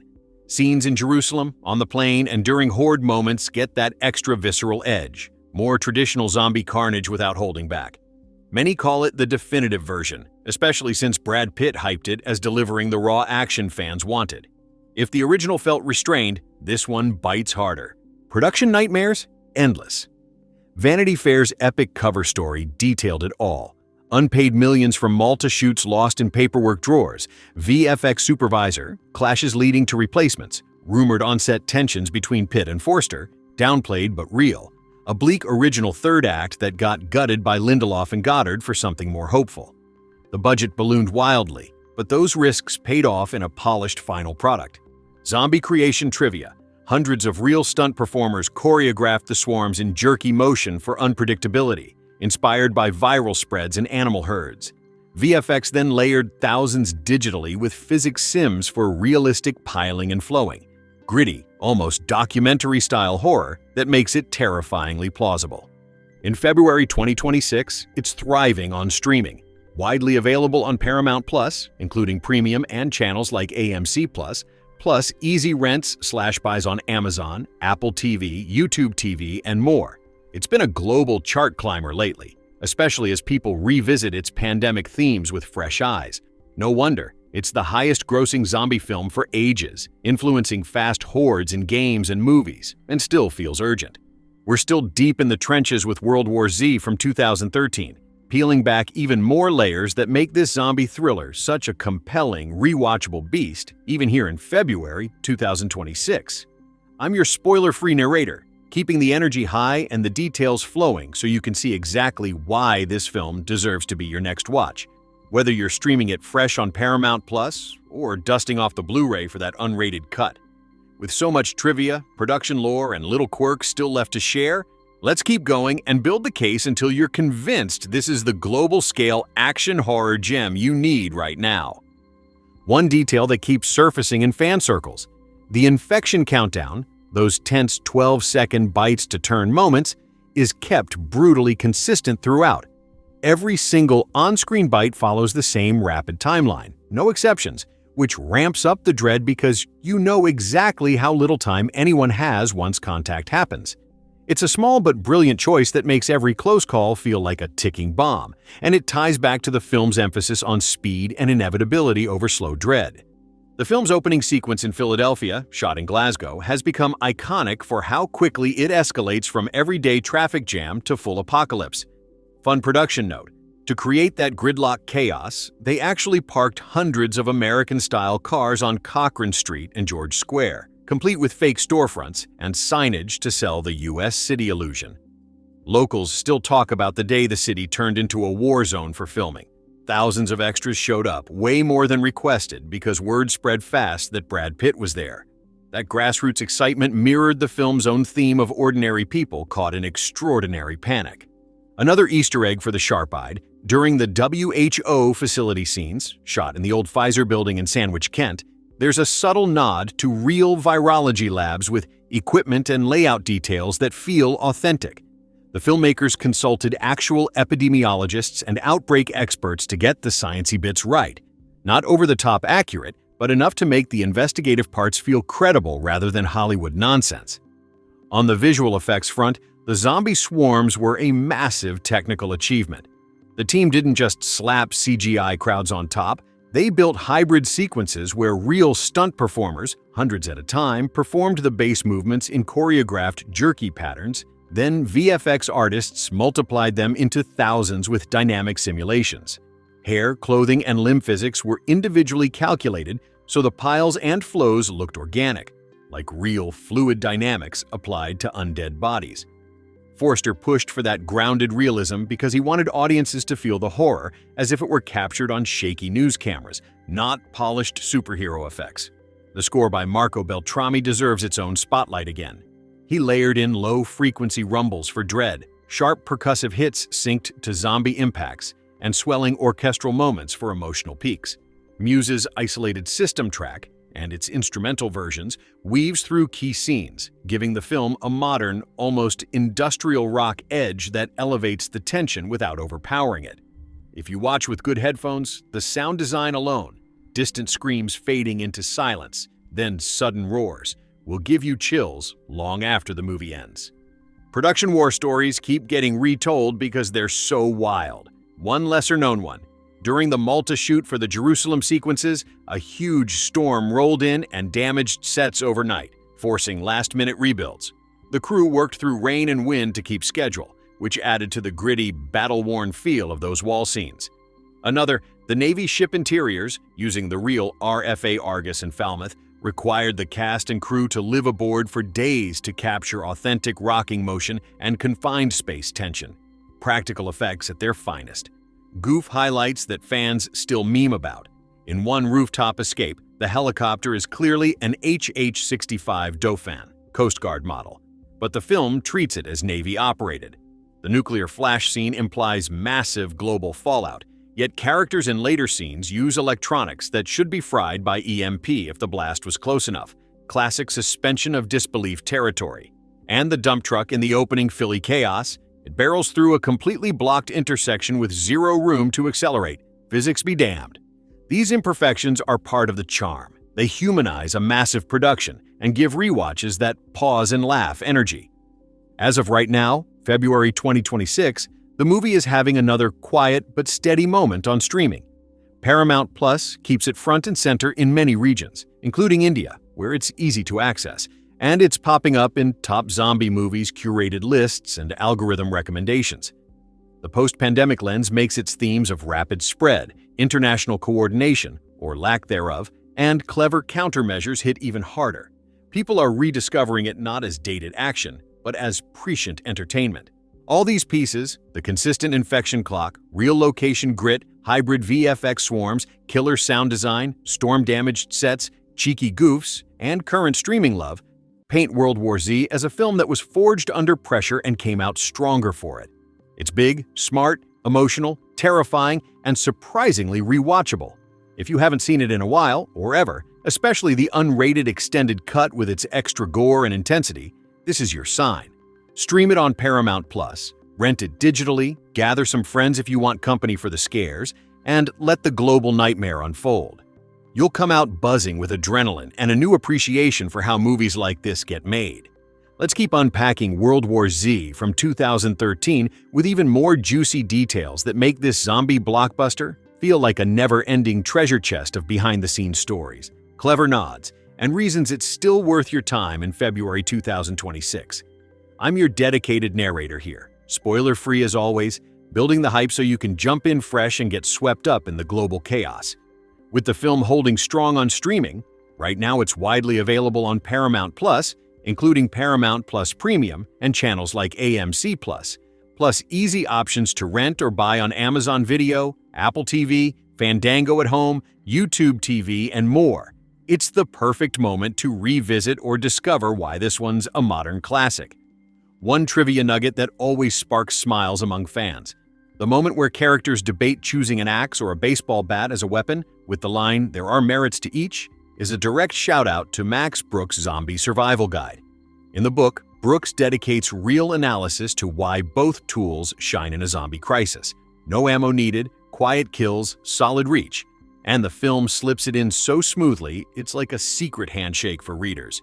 It's that kind of thoughtful detail that elevates the action beyond just thrills. The 10th Man Doctrine gets another spotlight. While the exact name is fictional for the movie, Israel's Military Intelligence Directorate really does run a devil's advocate unit to challenge prevailing assumptions, explore contrarian views, and guard against groupthink in intelligence assessments. They push worst-case scenarios hard to avoid blind spots, exactly the kind of proactive thinking the film highlights in its international survival strategies. It's a grounded, real-world-inspired touch that makes the geopolitics feel smart and believable. Brad Pitt's personal hook into the project is pure dad energy. He's said multiple times that the whole thing started because he wanted a zombie movie his boys could watch before they turned 18, one they genuinely love since zombies were their favorite obsession. That family-first motivation infuses Jerry Lane's desperate, protective drive with authenticity. It's not just star power, it's heartfelt stakes that ground the epic scope. The infamous scrapped Russian battle sequence is still one of the most talked-about lost endings in blockbuster history. The crew relocated to Budapest specifically to shoot this massive, expensive 12-minute climax with Pitt in full warrior mode battling hordes in a war-torn setting. They poured resources into it, but after seeing the footage, the team, including Pitt and execs, felt it was too bleak, too explosive in the wrong way, and didn't fit the evolving tone. Most of it got cut during reshoots, with only snippets repurposed for the epilogue as quick flashes of ongoing global conflicts. It's a bold move, ditching huge investment for narrative integrity that shows how committed they were to a smarter, more satisfying payoff. Peter Capaldi's WHO doctor role was added late in the script revisions during those intense rewrite sessions. It was perfect timing. His dry, clever delivery shines in the tense lab moments and gives a fun early glimpse of the energy he'd bring to Doctor Who soon after. On the unrated extended cut, still the recommended version for maximum impact. It's about 6 minutes 49 seconds longer than the theatrical PG-13, roughly 122 minutes total, with around 121 differences across the board. No new plot lines, characters, or major dialogue shifts, but it restores tons of violence and suspense trimmed for rating. We're talking 79 extended scenes, 29 with alternate footage, 6 additional shots, and more, mostly in action beats like zombie attacks, swarms, headshots, blood splatters, often CGI-enhanced, severed limbs, prolonged gore and close encounters, and re-edited takes that crank the horror. Key sequences in Jerusalem, on the plane, and during horde moments get noticeably bloodier and more intense, making it feel like a truer zombie movie experience without the PG-13 restraint. Fans and reviewers often say it fixes the main knock on the theatrical cut, feeling too tame. Brad Pitt himself pushed for this version to give audiences the raw edge they wanted. Goofs that keep the online communities alive. The plane Jerry flies and switches models repeatedly between an Antonov An-12 and a Lockheed C-130 Hercules in filler shots. Continuity slip that doesn't hurt the flow but gets called out every time. In the opening traffic jam, a motorcycle cop pulls up to warn Jerry, with clear gridlock behind him and no room for anything to charge through. Seconds later, he's flattened by a massive dump truck that appears out of nowhere in the blocked street. The escape plane from Israel is labeled an A310 outside but shows Boeing 777 interiors inside. The rooftop helicopter extraction uses an HH-65 Dauphin, which the U.S. Navy doesn't operate. That's Coast Guard. Phones die instantly from a distant nuclear shockwave/EMP, but real effects wouldn't be that uniform or immediate indoors. These little quirks add rewatch fun. Pause, point them out, laugh, move on. The production's troubled rep is legendary. Vanity Fair even devoted a full cover story to the chaos. Lost paperwork delaying payments in Malta, VFX supervisor clashes and replacements, rumored tensions between Pitt and Forster, though downplayed, a third act so dark it spooked execs into major rewrites by Lindelof and Goddard. Reshoots added weeks and millions, but the grit shows in the final polish. Zombie swarms were hybrid magic, real stunt performers in choreographed jerky movements for base layers, then VFX multiplying them into thousands with realistic physics, hair/cloth sims, and fluid dynamics so they pile and flow like a living wave. It gives that documentary real horror vibe Forster chased.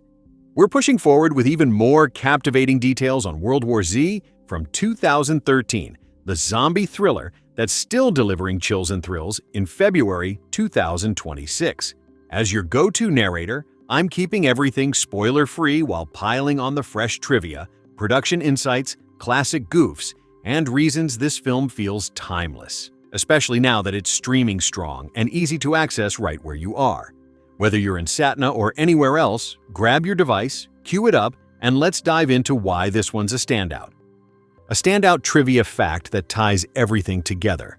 Brad Pitt has shared in multiple interviews that the project kicked off simply because he wanted a zombie movie his boys could watch before they turned 18, one they'd truly enjoy, since zombies were their big obsession at the time. That heartfelt dad motivation adds real warmth to Jerry Lane's relentless drive to protect his family while racing across the globe. It's a personal touch that makes the high-stakes action feel grounded and human amid the undead apocalypse. The weapon debate scene, where characters weigh an axe against a baseball bat and hear, "There are merits to each," is a clever in-joke straight from Max Brooks' Zombie Survival Guide. The book dedicates thoughtful analysis to why both melee options outperform guns in many zombie scenarios. No noise, no reloads, reliable impact. The film weaves it in so naturally it's a rewarding nod for readers, blending the book's practical survival ethos with the movie's fast-paced intensity. The 10th Man Doctrine concept, Israel's unit dedicated to challenging assumptions and fighting groupthink, is inspired by the real Israeli Military Intelligence Directorate's Devil's Advocate Office. They actively explore contrarian views and worst-case scenarios to prevent intelligence failures, though not called the 10th man exactly. The principle is authentic and adds smart, believable depth to the film's global response strategies. The scrapped Russian battle climax is legendary Hollywood drama. The production relocated the crew to Budapest specifically to film this huge, costly 12-minute sequence with Pitt in warrior mode, battling massive hordes in a war-torn setting. Everyone later admitted, with hindsight, it didn't fit the script's evolving tone, too bleak and over the top, so most footage was cut during reshoots. Only brief glimpses survived in the epilogue as flashes of worldwide ongoing conflicts. It's a testament to the team's commitment. They ditched major investment to prioritize a more thoughtful, satisfying resolution. Peter Capaldi's WHO doctor role was a late addition during the frantic script rewrites. Spot-on casting that brought his signature dry wit to the tense lab scenes, giving fans an early taste of the brilliance he'd later bring to Doctor Who. The unrated extended cut remains the ultimate way to experience the film, running about 6 minutes 49 seconds longer, roughly 122 minutes total, than the theatrical PG-13 version.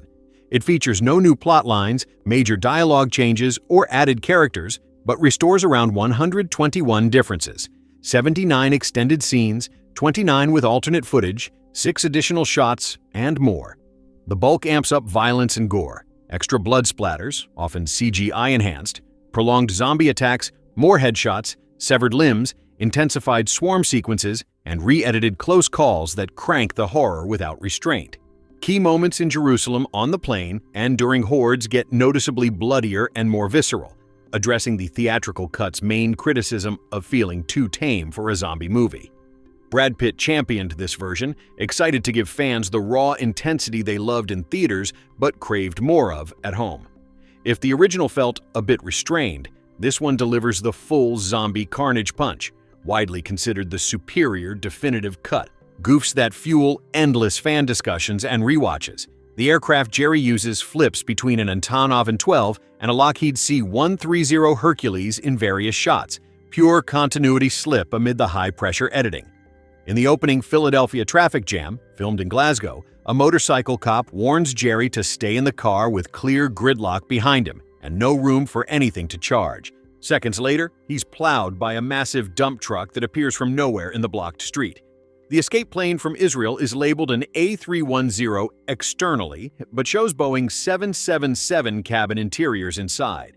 The rooftop helicopter is an HH-65 Dauphin, Coast Guard model, yet treated as Navy-operated.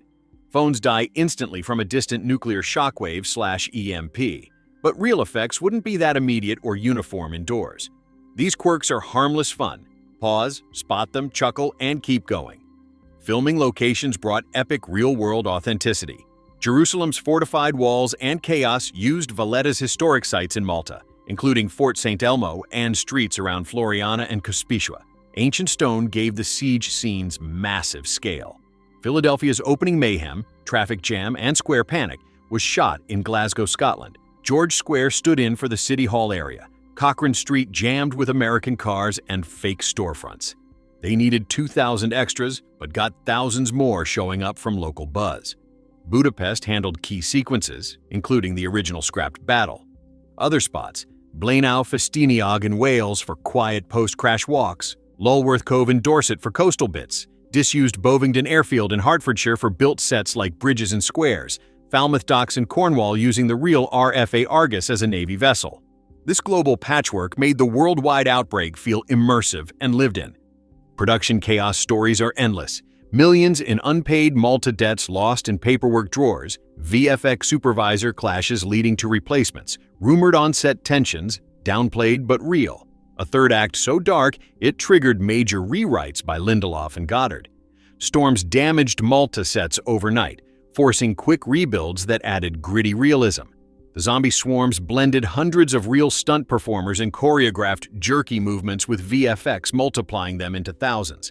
Physics simulations for piling and flowing made it feel like a terrifying natural force. Right now in February 2026, it's thriving on streaming. Stream it directly on Paramount Plus, including premium and channels like AMC Plus, or rent/buy on Amazon Video, Apple TV, Fandango at Home, YouTube TV, and more.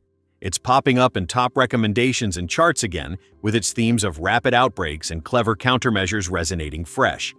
Let's keep this World War Z from 2013 deep dive going strong, because there's always one more fascinating layer to peel back on this globe-spanning zombie epic that's still packing a punch in February 2026. I'm your spoiler-free narrator, hyping up every detail so you can see why this film is the perfect mix of heart-pounding action, smart ideas, and behind-the-scenes grit that makes it endlessly rewatchable. Right now, with it streaming strong and easy to grab, available directly on Paramount Plus, including Paramount Plus Premium and channels like AMC Plus, plus rent or buy options on Amazon Video, Apple TV, Fandango at Home, YouTube TV, and more. There's no better time to dive in, especially the unrated extended cut for that extra edge. One trivia detail that fans love pointing out again and again, the quick weapon choice moment where Lane and Sagan are offered an axe or a baseball bat, with the line, "There are merits to each." It's a direct, cheeky reference to Max Brooks's Zombie Survival Guide, where he breaks down the practical advantages of both. No ammo, quiet, effective in close quarters, over firearms in a zombie scenario. The film drops it in so casually it's like a wink to book readers, blending the source material's survival smarts with the movie's high-speed intensity. The 10th man doctrine in the film, Israel's intelligence unit pushing back against groupthink by exploring alternative assumptions, is rooted in real practices from the Israeli Military Intelligence Directorate. They run a devil's advocate office to challenge consensus and dive into worst-case scenarios, preventing blind spots in assessments. Not exactly called the 10th man, but the core idea is authentic, giving the movie's geopolitical strategies that extra layer of credibility and research. Brad Pitt's origin story for the project is pure family motivation. He said it all started because he wanted a zombie movie his sons could watch before turning 18, one they'd actually love since zombies were their obsession. That personal drive from Pitt, who produced Through Plan B, infuses Jerry Lane's protective journey with genuine emotion, making the massive global stakes feel intimate and real. The infamous scrapped Russian climax is still one of the wildest production tales. The team moved the crew to Budapest specifically to shoot this enormous, expensive 12-minute battle sequence with Pitt in full warrior mode amid hordes in a war-torn setting. They invested heavily, but after reviewing the footage, everyone, with hindsight, agreed it didn't fit the script's tone, too dark, too explosive, so most got cut during reshoots. Only brief glimpses made it into the epilogue as quick flashes of worldwide fights continuing. It's a bold, creative call, sacrificing big money for a more thoughtful, hopeful ending that better served the story. Peter Capaldi's WHO doctor role was a late script addition during those intense rewrite phases, perfect fit for his sharp wit, and it gave a great early showcase before Doctor Who skyrocketed his profile. The unrated extended cut is hands down the way to go for the fullest experience, running about 6 minutes 49 seconds longer, roughly 122 minutes total, than the theatrical PG-13 version. It packs in 121 differences, 79 extended scenes, 29 with alternate footage, 6 additional shots, and more. No new plot threads, major dialogue, or characters, just ramped up violence and gore and action beats. We're talking extra CGI blood splatters, prolonged zombie attacks, more headshots, severed limbs, intensified swarms, and re-edited close calls that crank the horror without holding back. Jerusalem sieges, plane chaos, and horde moments get noticeably bloodier and more visceral, fixing the theatrical cut's biggest gripe of feeling too tame for zombie fans. Brad Pitt was thrilled with it, saying it delivers the raw intensity audiences craved at home. Many call it the definitive version, more traditional zombie carnage that enhances the thrills without changing the core. Classic goofs that keep rewatches fun. The plane Jerry uses switches between an Antonov AN-12 and a Lockheed C-130 Hercules in filler shots, continuity hiccup from the frantic editing. In the opening Philly traffic jam, shot in Glasgow, a motorcycle cop warns Jerry with clear gridlock behind him and no room for anything to charge. Then, he's smashed by a massive dump truck that appears out of nowhere in the blocked street. The Israel escape plane is an A310 outside, but Boeing 777 interiors inside. The rooftop helicopter is an HH-65 Dauphin, Coast Guard model, treated as Navy. Phones die instantly from a distant nuclear shockwave/EMP. But real effects wouldn't be that uniform indoors. These little slips add charm. Spot them, laugh, keep rolling. Filming locations were a global adventure that sold the worldwide scope. Jerusalem's walls and chaos used Valletta's historic sites in Malta, including Fort St. Elmo and streets in Floriana and Cospicua. Those ancient stones gave the siege epic scale. Philadelphia's opening mayhem, traffic jam and square panic, was filmed in Glasgow, Scotland. George Square doubled for City Hall, Cochrane Street jammed with American cars and fake storefronts. They asked for 2,000 extras, but got thousands more from local excitement.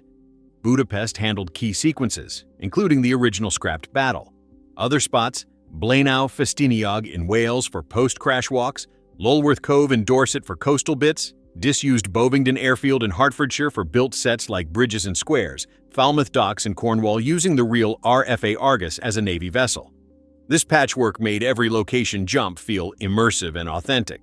Production horror stories are endless. Unpaid millions in Malta debts lost in paperwork drawers, VFX supervisor clashes and replacements, rumored on-set tensions, downplayed but real, a third act so bleak it triggered major rewrites by Lindelof and Goddard. Storms wrecked Malta sets overnight, forcing rebuilds that added gritty realism. Zombie swarms mixed hundreds of real stunt performers in jerky choreography with VFX multiplying them into thousands. Physics sims for piling and flowing made it terrifyingly organic. We're not slowing down yet on World War Z from 2013, the zombie thriller that's still climbing streaming charts and feeling incredibly fresh in February 2026.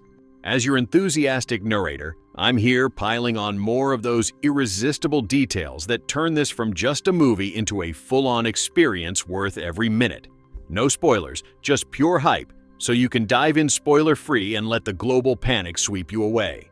With it sitting right there on Paramount+, including premium tiers and channels like AMC+, or easy to rent/buy on Amazon Video, Apple TV, Fandango at Home, YouTube TV, and plenty more, there's zero excuse not to hit play soon, especially that unrated extended cut for the full intensity.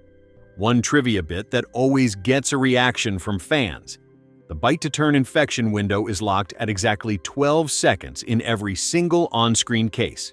No exceptions, no wiggle room. That rigid consistency turns every bite into a heart-stopping countdown timer. You know precisely how long anyone is once infected, which makes every close call, every desperate escape feel like a real-time bomb ticking down. It's a small but masterful choice that keeps the tension razor-sharp and the dread constant.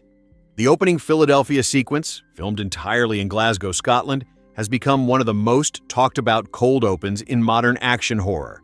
To sell the illusion of an American city in sudden collapse, the production team transformed Cochrane Street and George Square. Hundreds of US-style cars gridlocked the roads, fake storefronts and signage went up, and they even dressed extras in American clothing to blend seamlessly. They requested 2,000 extras for the crowd panic scenes, but ended up with thousands showing up. Word had spread like wildfire that Brad Pitt was filming there. That local excitement mirrored the film's own theme: ordinary people suddenly thrust into extraordinary terror. The zombie design and movement were built on real-world inspiration. Director Mark Forster and the effects teams studied viral outbreak patterns, crowd behavior in stampedes, and even animal herd dynamics from nature documentaries. The result? Fast, relentless, swarming undead that move in unpredictable, jerky ways, choreographed by hundreds of real stunt performers for the base layers, then multiplied into thousands digitally. VFX houses like MPC and Cinesite added individual hair, clothing, and limb physics, so the piles and flows look like living fluid crashing over obstacles. It wasn't meant to be cartoonish or supernatural.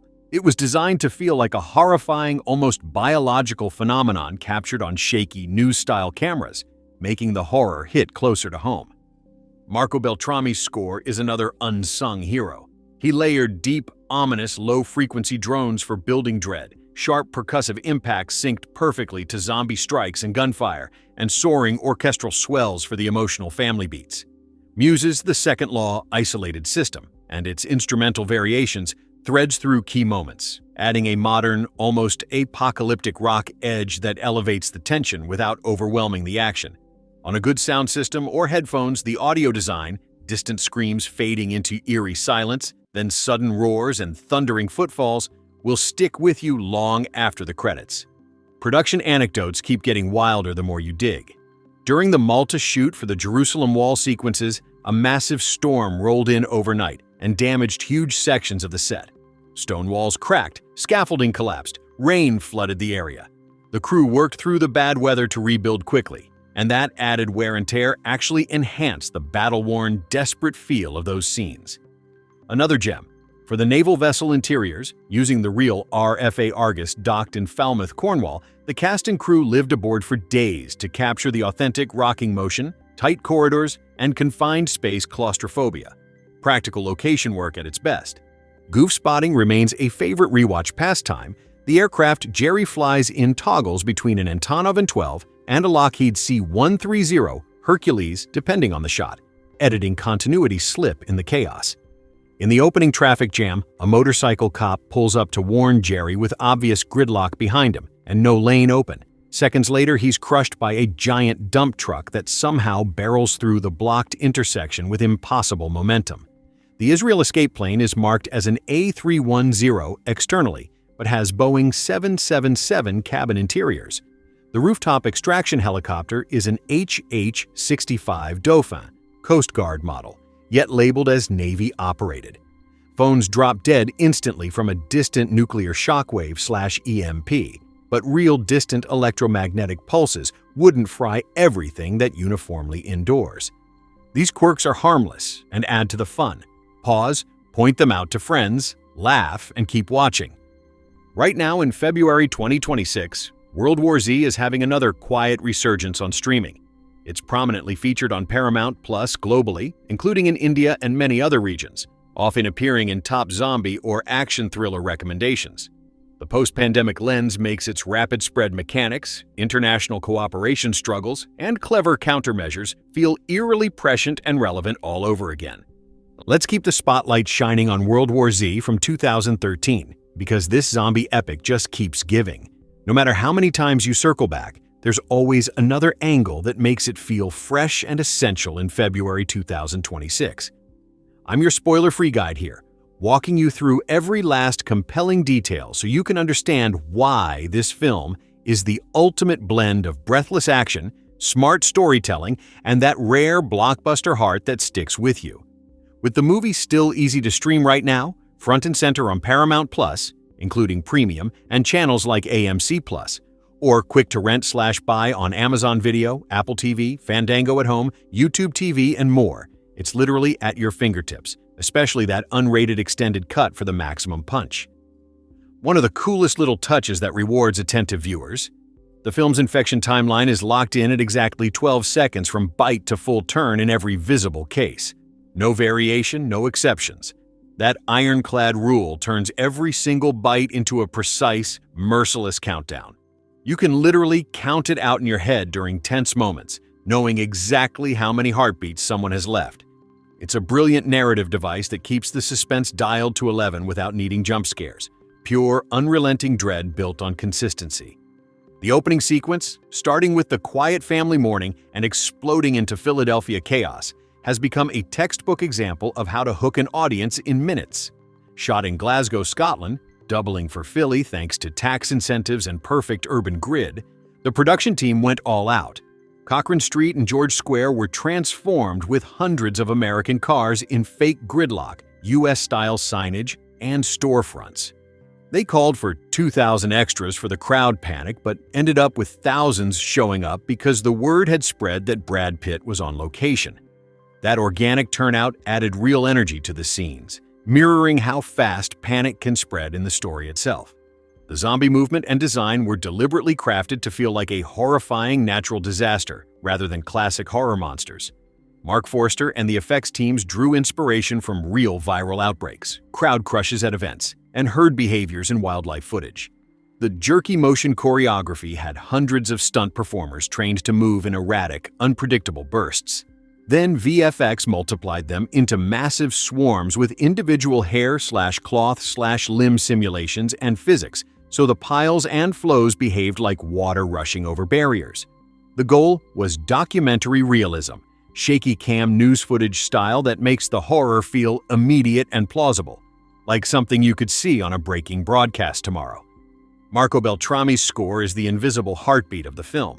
He wove in deep sub-bass rumbles to build unease, sharp metallic percussion synced to every zombie impact and gunshot, and sweeping strings for the emotional family moments.